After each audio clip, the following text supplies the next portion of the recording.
मंच पर विराजमान मध्य प्रदेश के राज्यपाल श्रीमान रामनरेश यादव जी, मध्य प्रदेश के मुख्यमंत्री श्रीमान शिवराज सिंह जी,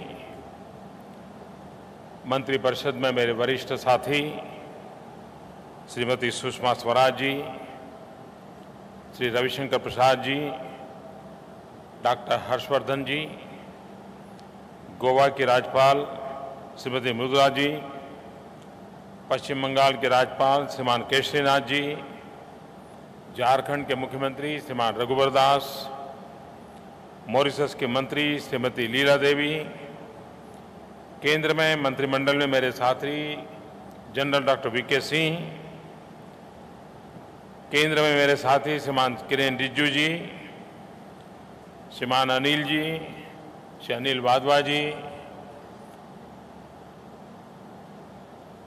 दुनिया के कोने कोने से आए हुए सभी हिंदी प्रेमी भाइयों और बहनों, करीब 39 देशों से प्रतिनिधि यहाँ मौजूद है। एक प्रकार का ये हिंदी का महाकुंभ हो रहा है।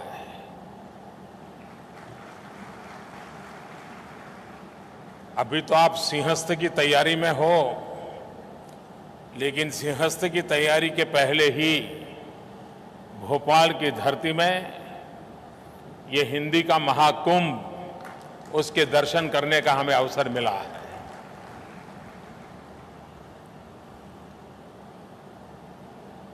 सुषमा जी ने सही बताया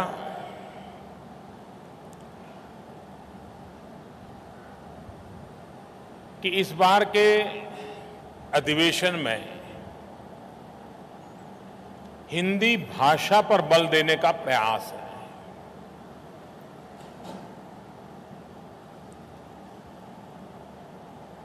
जब भाषा होती है तब हमें अंदाज नहीं होता है कि उसकी ताकत क्या होती है, लेकिन जब भाषा लुप्त हो जाती है और सदियों के बाद किसी के हाथ वो चीजें चढ़ जाती हैं, तो हर सबकी चिंता होती है कि आखिर इसमें है क्या, ये लिपि कौन सी है, भाषा कौन सी है, सामग्री क्या है, विषय क्या है। आज कहीं पत्थरों पर कुछ लिखा हुआ मिलता है तो सालों तक पुरातत्व विभाग उस खोज में लिखा रहता है कि लिखा क्या गया है, और तब जाकर के भाषा लुप्त होने के बाद कितना बड़ा संकट पैदा होता है उसका हमें अंदाज आता है। कभी कभार हम ये तो चर्चा कर लेते भाई दुनिया में डायनासोर नहीं रहा, तो बड़ी बड़ी मूवी बनती हैं कि डायनासोर कैसा था, डायनासोर क्या करता था, जीव शास्त्र वाले देखते हैं कि कैसा था, कुछ आर्टिफिशियल डायनासोर बना करके रखा जाता है ताकि नई पीढ़ी को पता चले कि ऐसा डायनासोर हुआ करता था। यानी पहले क्या था, इसको जानने पहचानने के लिए आज हमें इस प्रकार के मार्गों का उपयोग करना पड़ता है। आज भी हमें सबदूर सुनने को मिलता है कि हमारी संस्कृत भाषा में ज्ञान के भंडार भरे पड़े हैं, लेकिन संस्कृत भाषा को जानने वाले लोगों की कमी के कारण उन ज्ञान के भंडारों का लाभ हम नहीं ले पा रहे हैं। कारण क्या? हमें पता तक नहीं चला कि हम अपनी इस महान विरासत से धीरे धीरे कैसे अलग होते गए। हम और चीजों में ऐसे लिप्त हो गए कि हमारा अपना लुप्त हो गया। और इसलिए हर पीढ़ी का यह दायित्व बनता है कि उसके पास जो विरासत है, उस विरासत को सुरक्षित रखा जाए, हो सके तो संजोया जाए और आने वाली पीढ़ियों में उसको संक्रमित किया जाए। हमारे पूर्वजों ने वेद पाठ में एक परंपरा पैदा की थी कि वेदों के ज्ञान को पीढ़ी दर पीढ़ी ले जाने के लिए वेद पाठी हुआ करते थे और लिखने पढ़ने की जब सुविधा नहीं थी, कागज की खोज नहीं हुई थी, तो उस ज्ञान को स्मृति के द्वारा दूसरी पीढ़ी में संक्रमित किया जाता था और पीढ़ियों तक ये परंपरा चलती रही थी। और इस इतिहास को देखते हुए ये हम सबका दायित्व है कि हमारे जितने भी प्रकार के आज पता चले कि एक पंछी है, उसकी जाति लुप्त होते होते 100-150 हो गई है, तो दुनिया भर की एजेंसियां उस जाति को बचाने के लिए अरबों खरबों रुपया खर्च कर देती है। कोई एक पौधा अगर पता चले कि उस इलाके में एक पौधा है, अब बहुत ही कम स्पेसिमेन रह गए हैं, तो उसको बचाने के लिए दुनिया अरबों खरबों खर्च कर देती है। इन बातों से पता चलता है कि इन चीजों का मूल्य कैसा है। जैसे इन चीजों का मूल्य है, वैसा ही भाषा का भी मूल्य है। और इसलिए जब तक हम उसे उस रूप में नहीं देखेंगे, तब तक हम उसके महात्म्य को नहीं समझेंगे। हर पीढ़ी का दायित्व रहता है भाषा को समृद्धि देना। मेरी मातृभाषा हिंदी नहीं है, मेरी मातृभाषा गुजराती है। लेकिन मैं कभी सोचता हूं कि अगर मुझे हिंदी भाषा बोलना न आता, समझना नहीं आता, तो मेरा क्या हुआ होता।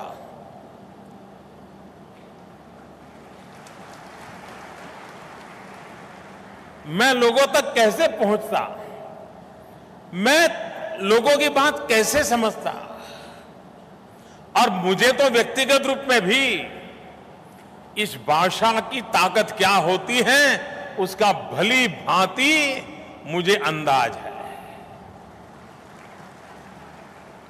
और एक बात देखिए, हमारे देश में, मैं हिंदी साहित्य की चर्चा नहीं कर रहा हूं, मैं हिंदी भाषा की चर्चा कर रहा हूं। हमारे देश में हिंदी भाषा का आंदोलन किस लोगों ने चलाया? ज्यादातर हिंदी भाषा का आंदोलन उन लोगों ने चलाया है जिनकी मातृभाषा हिंदी नहीं थी। सुभाष चंद्र बोस हो, लोकमान्य तिलक हो, महात्मा गांधी हो, काका साहब कालेलकर हो, राजगोपालाचार्य हो, सबने, यानी जिनकी मातृभाषा हिंदी नहीं थी, उनको हिंदी भाषा के लिए, उसके संरक्षण और संवर्धन के लिए जो दीर्घ दृष्टि से उन्होंने काम किया था, यह हमें प्रेरणा देता है।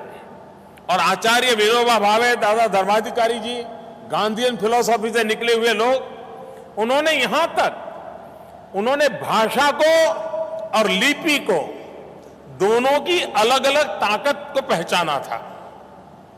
और इसलिए एक ऐसा रास्ता विनोबा जी के द्वारा विचारों से प्रभावित लोगों ने कर डाला था कि हमें धीरे धीरे आदत डालनी चाहिए कि हिंदुस्तान की जितनी भाषाएं हैं, वो भाषाएं अपनी लिपि को तो बरकरार रखें, उसको तो समृद्ध बनाएं, लेकिन नागरी लिपि में भी अपनी भाषा लिखने की आदत डालें। शायद विनोबा जी का ये विचार, दादा धर्माधिकारी जी का विचार, गांधीयन मूल्यों से जुड़े हुए लोगों का विचार, ये अगर प्रभावित हुआ होता तो लिपि भी भारत की विविध भाषाओं को समझने के लिए और भारत की राष्ट्रीय एकता के लिए एक बहुत बड़ी ताकत के रूप में उभर आई होती। उसी प्रकार से भाषा हर पीढ़ी ने, देखिए भाषा वो जड़ नहीं हो सकती। जैसे जीवन में चेतना होती है वैसे ही भाषा में भी चेतना होती है।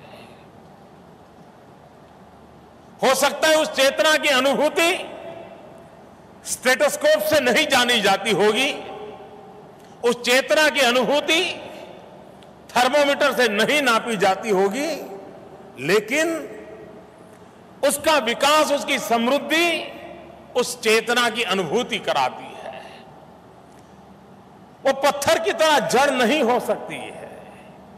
भाषा वो मचलता हुआ एक हवा का झोंका जिस प्रकार से बहता है, जहां से गुजरता है, वहां की सुगंध को अपने साथ लेकर के चलता है, वो जोड़ता चला जाता है। अगर हवा का झोंका बगीचे से गुजरे तो सुगंध लेके आता है, और कहीं ड्रेनेज के पास से गुजरे तो दुर्गंध लेकर के आता है। वो अपने आप में समेटते रहता है। भाषा में भी वो ताकत होती है। जिस पीढ़ी से गुजरे, जिस इलाके से गुजरे, जिस हालात से गुजरे, वो अपने आप में समाहित करती है, वो अपने आप को पुरस्कृत करती रहती है, पुलकित करती रहती है। ये ताकत भाषा की होती है, और इसलिए भाषा चैतन्य होती है, और उस चेतना की अनुभूति आवश्यक होती है। पिछले दिनों जब प्रवासी भारतीय सम्मेलन हुआ था, तो हमारे विदेश मंत्रालय ने एक बड़ा अनूठा कार्यक्रम रखा था कि दुनिया के अन्य देशों में भारतीय लेखकों द्वारा लिखी गई किताबों का प्रदर्शन किया जाए। और मैं हैरान भी था और मैं खुश था कि अकेले मॉरिशस से 150 लेखकों द्वारा लिखी गई किताबें, और वो भी हिंदी में लिखी गई किताबों का वहां पर प्रदर्शन हो रहा था। यानी दूर सुदूर इतने देशों में भी हिंदी भाषा का प्यार हम अनुभव करते हैं। हर कोई अपने आप से जुड़ने के क्या रास्ते होते आगे। कोई अगर इस भूभाग में नहीं आ सकता है, आने के हालात नहीं होते, तो कम से कम हिंदी के 2-4 वाक्य बोल करके भी वो अपनी प्रतिबद्धता को व्यक्त कर देता है। हमारा ये निरंतर प्रयास रहना चाहिए कि हमारी भाषा समृद्ध कैसे बने।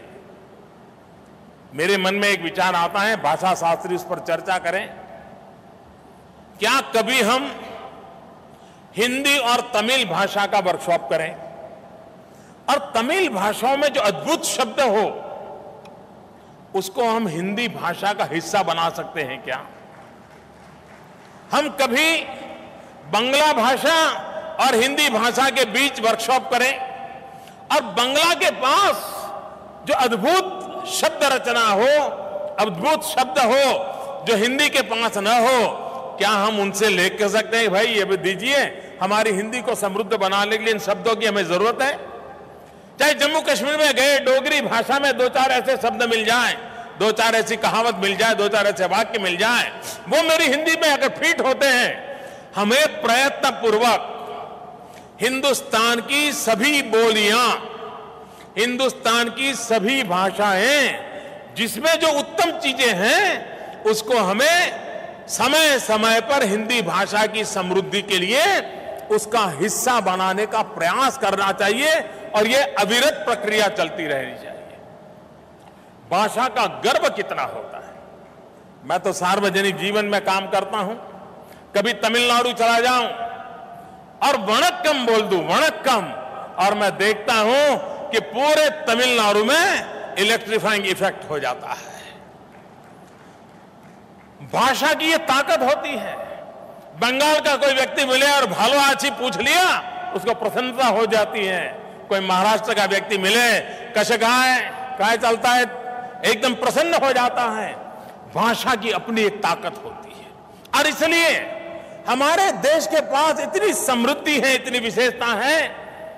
मातृभाषा के रूप में हर राज्य के पास ऐसा अनमोल खजाना है, उसको हम कैसे जोड़ें और जोड़ने में हिंदी भाषा एक सूत्रधार का काम कैसे करें, उस पर अगर हम बल देंगे हमारी भाषा और ताकतवर बनती जाएगी और उस दिशा में हम प्रयास कर सकते हैं।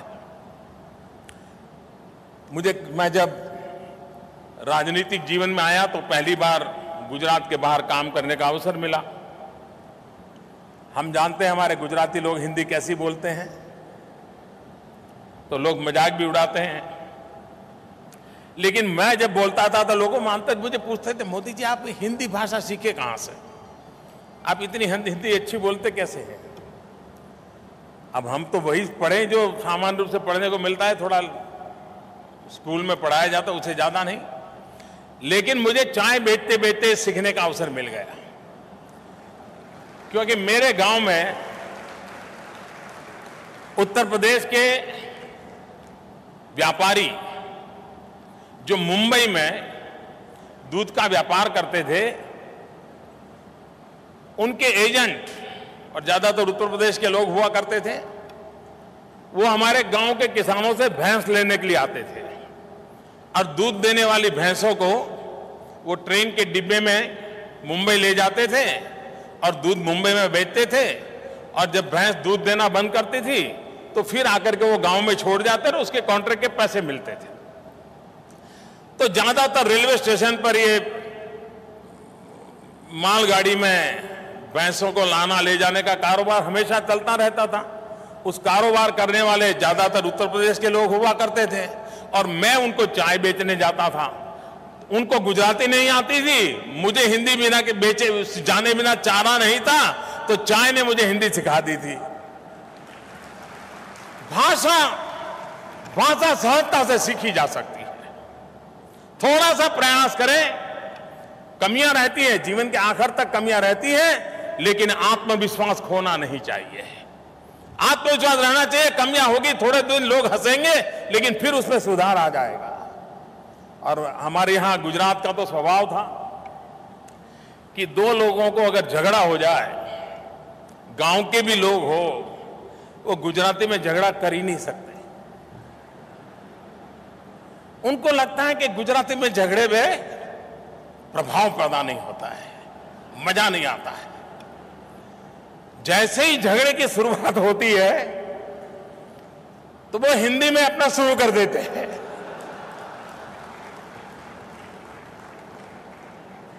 दोनों गुजराती है, दोनों गुजराती भाषा जानते हैं, लेकिन अगर ऑटो रिक्शा वाले से भी झगड़ा हो गया पैसों का, तो तू मैं हिंदी में शुरू हो जाती है।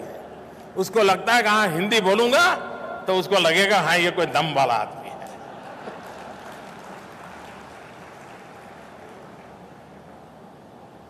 मैं इन दिनों विदेश में मेरा जहां जाना हुआ, मैंने देखा है कि दुनिया में विदेश का कैसा प्रभाव हो रहा है और कैसे लोग विदेश में हमारी बातों को समझ रहे हैं, स्वीकार कर रहे हैं। मैं गया था मॉरिशस, वहां पर विश्व हिंदी साहित्य का सेक्रेटेरिएट अब शुरू हुआ है, उसके मकान का शिलान्यास किया है और विश्व हिंदी साहित्य का एक सेंटर वहां पर हम शुरू कर रहे हैं। उसी प्रकार से मैं उज्बेकिस्तान गया था, सेंट्रल एशिया में। उज्बेकिस्तान में एक डिक्शनरी का लोकार्पण करने का मुझे अवसर मिला और वो डिक्शनरी थी Uzbek to Hindi, Hindi to Uzbek. अब देखिए कि दुनिया के लोगों को कितना इसका आकर्षण हो रहा है। मैं फुदान यूनिवर्सिटी में गया चीन में, वहां पर हिंदी भाषा को जानने वाले लोगों का एक अलग मीटिंग हुआ और वो इतनी बढ़िया ढंग से हिंदी भाषा में चीन के लोग मेरे से बात कर रहे थे यानी उनको भी लगता था कि इसका महात्म्य कितना है। मंगोलिया में गया, अब कहां मंगोलिया है, लेकिन मंगोलिया में भी हिंदी भाषा का आकर्षण, हिंदी भाषा बोलने वाले लोग ये वहां हमें नजर आए। और मेरा एक जो भाषण हुआ वो हिंदी में हुआ, उसका भाषांतर हो रहा था, लेकिन मैं देख रहा था कि मैं हिंदी में बोलता था और जहां तालियां बजानी थी वो तालियां बजा लेते थे, हंसना था वहां हंस लेते थे। यानी इतनी बड़ी मात्रा में दुनिया के अलग अलग देशों में हमारी भाषा पहुंची हुई है और लोगों को इसका एक गर्व होता है। आप रशिया में जाएं, रशिया में इतना काम हो रहा है हिंदी भाषा पर, आपको रशिया में इतने हिंदी भाषा बोलने वाले लोग मिलेंगे। आप जाएंगे तो सरकार की तरफ से जो अटेंडेंट रखते हैं वो हिंदी भाषी जानने वाले रशियन नागरिक को रखते हैं। यानी इतनी बड़ी मात्रा में वहां हिंदी भाषा, और हमारी सिने जगत ने, फिल्म इंडस्ट्री ने करीब करीब इन देशों में फिल्मों के द्वारा हिंदी को पहुंचाने का बहुत बड़ा काम किया है। सेंट्रल एशिया में तो शायद आज भी बच्चे हिंदी फिल्मों के गीत गाते हैं। कहने का तात्पर्य यह है कि एक भाषा के रूप में आने वाले दिनों में हिंदी भाषा का महात्म्य बढ़ने वाला है। जो भाषा शास्त्री हैं उनका एक मत है कि दुनिया में करीब करीब 6000 भाषाएं हैं और जिस प्रकार से दुनिया तेजी से बदल रही है, उन लोगों का अनुमान है कि 21वीं सदी का अंत आते आते इन 6000 भाषाओं में से 90% भाषाओं का लुप्त होने की संभावनाएं दिखाई दे रही है। ये भाषा शास्त्रियों ने चिंता व्यक्त की है कि छोटे छोटे तबके के लोगों की जो भाषाएं हैं और भाषाओं का प्रभाव और रिक्वायरमेंट बदलती जाती है, टेक्नोलॉजी का प्रभाव बढ़ता जा रहा है। विश्व की 6000 भाषाएं हैं, उसमें से 21वीं सदी का अंत आते आते 90% भाषाओं के लुप्त होने की संभावना है। अगर ये चेतावनी को हम न समझे और हम हमारी भाषा का संरक्षण संवर्धन न करें तो फिर हमें भी रोते रहना पड़ेगा। हाँ भाई, डायनासोर ऐसा हुआ करता था, फलानी चीज ऐसी हुआ करती थी, वेद के पाठ ऐसे हुआ करते थे। हमारे लिए वो आर्कियोलॉजी का विषय बन जाएगा, हमारी वो ताकत खो देगा। और इसलिए हमारा दायित्व बनता है कि हमारी भाषा को हम कैसे समृद्ध बनाएं और चीजों को जोड़ें। भाषा के दरवाजे बंद नहीं किए जा सकते और जब जब उसको एक दीवारों के अंदर समेट दिया गया तो भाषा भी बची नहीं और भाषा समृद्ध भी नहीं बनी। भाषा में वो ताकत होनी चाहिए कि हर चीजों को अपने आप में समेटते ले और समेटने का उसका प्रयास होता रहना चाहिए और उस दिशा में होता है। विश्व में इन चीजों का असर कैसा होता है? कुछ समय पहले इजराइल का, जैसे हमारे यहां नवरात्रि का फेस्टिवल होता है या दीपावली का फेस्टिवल होता है, वैसा उनका एक बड़ा महत्वपूर्ण फेस्टिवल होता है हैनुका। तो मैंने इजराइल के प्रधानमंत्री को सोशल मीडिया के द्वारा ट्विटर पर हिब्रू भाषा में हैनुका की बधाई दी। 3-4 घंटे के भीतर भीतर इजराइल के प्रधानमंत्री ने इसको एक्नॉलेज किया और जवाब दिया। और मेरे लिए खुशी की बात थी कि मैंने हिब्रू भाषा में लिखा था, उन्होंने हिंदी भाषा में धन्यवाद का जवाब दिया।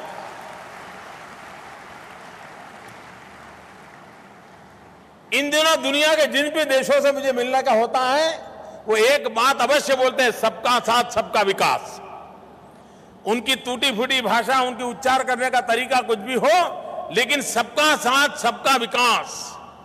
ओबामा मिलेंगे तो वो भी बोलेंगे, पुतिन मिलेंगे तो वो भी बोलेंगे, कोशिश करते हैं। हम अगर हमारी बातों को लेकर के जाते हैं तो दुनिया इसको स्वीकार करने के लिए तैयार होती है। और इसलिए हमारी कोशिश होनी चाहिए कि हमारी भाषा को समृद्धि मिले, हमारी भाषा को ताकत मिले। और भाषा के साथ ज्ञान का और अनुभव का भंडार भी होता है। अगर हम हिंदी भी भूल जाते और रामचरितमानस को भी भूल जाते तो हम जैसे बिना जड़ के एक पेड़ की तरह खड़े होते। हमारी हालत क्या हो गई होती। हमारे जो साहित्य के महापुरुष हैं, अगर आप बिहार के हमारे फणीश्वरनाथ रेणु उनको न पढ़े तो पता नहीं चलता कि उन्होंने बिहार में गरीबी को किस रूप में देखा था और उस गरीबी के संबंध में उनकी क्या सोच थी। हम प्रेमचंद को न पढ़ें तो पता तक नहीं चलता कि हम यूं के हमारे ग्रामीण जीवन के एस्पिरेशन क्या थी और वैल्यूज के लिए अपनी आशा आकांक्षाओं को बलि चढ़ाने का कैसा सार्वजनिक जीवन का स्वभाव था। जयशंकर प्रसाद हो, मैथिली शरण गुप्त हो, इसी धरती के संतान क्या कुछ नहीं दे के गए हैं। लेकिन उन महापुरुषों ने तो हमारे लिए बहुत कुछ किया। साहित्य सर्जकों ने जीवन में एक कोने में बैठ करके मिट्टी का दिया, तेल का दिया जला जला करके अपनी आंखों को भी खो दिया और हमारे लिए कुछ न कुछ छोड़ के गए। लेकिन अगर वो भाषा ही नहीं बची तो इतना बड़ा साहित्य कहां बचेगा, इतना बड़ा अनुभव का भंडार कहां बचेगा। और इसलिए भाषा के प्रति लगाव, भाषा को समृद्ध बनाने के लिए होना चाहिए। भाषा को बंद दायरे में सिमट कर रह जाए इसलिए नहीं होना चाहिए। आने वाले दिनों में डिजिटल वर्ल्ड हम सबके जीवन में एक सबसे बड़ा रोल पैदा कर रहा है और करने वाला है। बाप बेटा भी आजकल, पति पत्नी भी व्हाट्सएप पर मैसेज कन्वे करते हैं, ट्विटर पे लिखते हैं कि आज शाम को क्या खाना है। इतने हद तक उसने अपना प्रवेश कर लिया है। जो टेक्नोलॉजी को जानकार है उनका कहना है कि आने वाले दिनों में डिजिटल वर्ल्ड में 3 भाषाओं का दबदबा रहने वाला है। अंग्रेजी, चाइनीज, हिंदी। और जो भी टेक्नोलॉजी से जुड़े हुए हैं उन सबका दायित्व बनता है कि हम भारतीय भाषाओं को भी और हिंदी भाषा को भी टेक्नोलॉजी के लिए किस प्रकार से परिवर्तित करें। जितना तेजी से इस क्षेत्र में काम करने वाले एक्सपर्ट हमारी स्थानीय भाषाओं से लेकर के हिंदी भाषा तक नए सॉफ्टवेयर तैयार करके, नए ऐप्स तैयार करके जितनी बड़ी मात्रा में लाएंगे, आप देखिए ये अपने आप में भाषा एक बहुत बड़ा मार्केट बनने वाली है। किसी ने सोचा नहीं होगा कि भाषा एक बहुत बड़ा बाजार भी बन सकती है। आज बदली हुई टेक्नोलॉजी की दुनिया में भाषा अपने आप में एक बहुत बड़ा बाजार बनने वाली है। हिंदी भाषा का उसमें एक महात्मा रहने वाला है। और जब मुझे हमारे अशोक चक्रधर अभी मिले किताब लेकर के उनकी, तो उन्होंने मुझे खास आग्रह से कहा कि मैंने मोस्ट मॉडर्न टेक्नोलॉजी यूनिकोड में इसको तैयार किया है। मुझे खुशी हुई कि हम जितना हमारी रचनाओं को और हमारे डिजिटल वर्ल्ड को, इंटरनेट को हमारी इन भाषाओं से परिचित करवाएंगे और भाषा के रूप में लाएंगे, हमारा प्रसार भी बहुत तेजी से होगा, हमारी ताकत भी बहुत तेजी से बढ़ेगी। और इसलिए भाषा का उस रूप में उपयोग होना चाहिए। भाषा अभिव्यक्ति का साधन होती है। हम क्या संदेश देना चाहते हैं, हम क्या बात पहुंचाना चाहते हैं, भाषा एक अभिव्यक्ति का माध्यम होती है। हमारी भावनाओं को जब शब्द देह मिलता है तो हमारी भावनाएं चिरंजीव बन जाती है। और इसलिए भाषा उस शब्द देह का आधार होता है। उन शब्द विश्व की जितनी हम आराधना करें उतनी कम है। और आज का ये हिंदी का महाकुंभ विश्व के 39 देशों की हाजिरी में और भोपाल की धरती पर, जिसने हिंदू भाईचारे को समृद्ध बनाने में बहुत बड़ा योगदान किया है, और अन्य भाषाएं जहां शुरू होती है इसके किनारे पर हम बैठे हैं, उस प्रकार से भी ये स्थान का बड़ा महत्व है। हम किस प्रकार से सबको समेटने की दिशा में सोचे। हमारी भाषा की भक्ति ऐसी भी ना हो कि जो एक्सक्लूसिव हो, हमारी भाषा की भक्ति भी इंक्लूसिव होनी चाहिए, हर किसी को जोड़ने वाली होनी चाहिए। तभी जाकर के वो समृद्धि की ओर बढ़ेगी। वरना हमें जो चीज नाकाम हो जाती, जब तक ये मोबाइल फोन नहीं आए थे और मोबाइल फोन में जब तक कि कॉन्टैक्ट लिस्ट की डायरेक्टरी की व्यवस्था नहीं थी, तब तक हम सबको, किसी को 20 टेलीफोन नंबर याद रहते थे, कभी किसी को 50 टेलीफोन नंबर याद रहते थे, किसी को 200 नंबर टेलीफोन नंबर याद रहते थे। आज टेक्नोलॉजी आने के बाद हमें अपने घर का टेलीफोन नंबर भी याद नहीं है। तो चीजों का लुप्त होने में देर नहीं होती है। और जब ये इतनी बड़ी टेक्नोलॉजी आ रही है, तब चीजों को लुप्त होने से बचाने के लिए हमें बहुत कॉन्शियसली अपने पास लाए, उससे सीखे, उसके समझे और समृद्धि की दिशा में बढ़ करके उसको और ताकतवर बना करके हम दुनिया के पास ले जाएं, तो बहुत बड़ी सेवा होगी।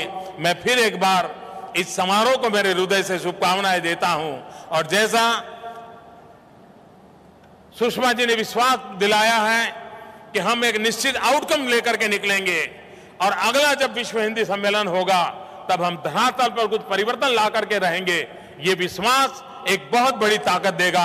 इसी एक अपेक्षा के साथ मेरी समारोह को बहुत बहुत शुभकामनाएं, बहुत बहुत धन्यवाद।